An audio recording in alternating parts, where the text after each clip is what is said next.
निखिल परकरने बघितलं तर आपल्या नावात साजेसारखा परफॉर्मन्स दाखवलाय का आपणास या ठिकाणी देवगड गावचा एक गुणवान खेळाडू म्हणून एक उत्कृष्ट गोलंदाज म्हणून ओळखले जाताना याची ख्याती कीर्ती त्याने दाखवून दिली.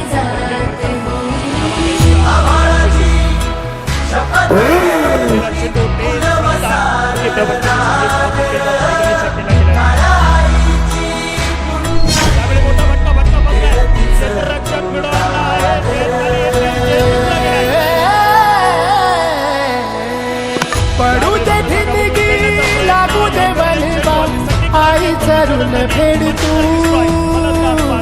अंधार भेद उजेड पाड पहाट नवी कर तू आल्या मोठा बटके खेळतो शॉर्ट्स करले चंद्राच्या प्रोटेक्शन आहे.